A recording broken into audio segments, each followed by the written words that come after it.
السلام علیکم دوستو کیا آپ نے کبھی ایسے لوگ دیکھے ہیں جو خود کو بہت پرفیکٹ سمجھتے ہیں اور دوسروں میں خامیاں تلاش کرتے ہیں، جبکہ وہی خامیاں ان کے اپنے اندر بھی موجود ہوتی ہیں۔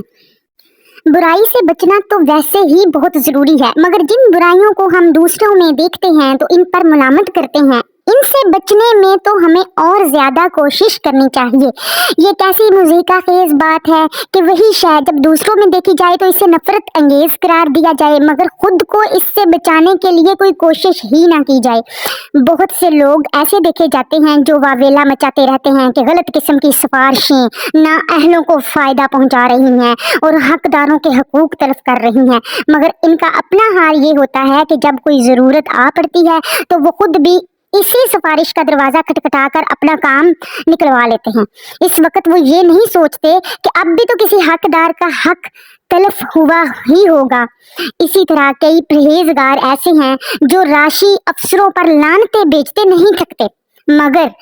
اپنی نااہل اولاد کو ان کے حق سے زیادہ دلوانے کے لیے یا انہیں کسی جرم کی سزا سے بچانے کی خاطر وہ خود بے تکلف رشوتیں دیتے ہیں، اور اس بات کو بالکل بھول جاتے ہیں کہ راشی افسر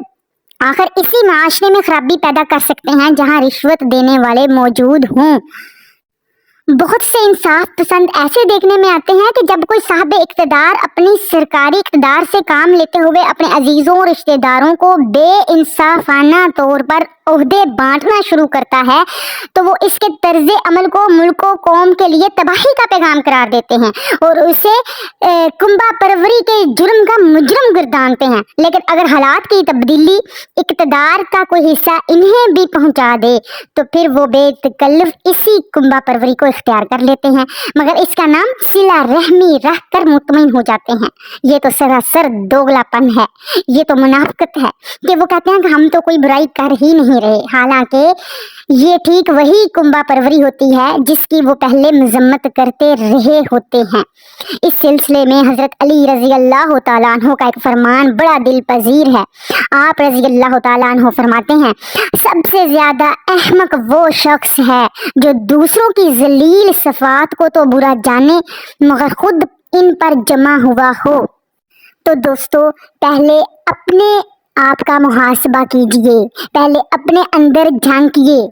دوسروں کے اوپر تقریریں کرنے کی بجائے اپنا آپ دیکھیے، اپنے اندر سے برائیوں کو خاتمہ کیجئے، اپنے آپ سے آغاز کیجئے، تو انشاءاللہ تعالیٰ اس معاشرے کی اصلاح ہوگی۔ اللہ تعالیٰ ہمیں نیکیاں کرنے کی توفیق دے اور برائیوں سے بچنے کی توفیق دے اور تزکیہ نفس کرنے کی ہدایت دے۔ جزاک اللہ۔ السلام علیکم ورحمۃ اللہ وبرکاتہ۔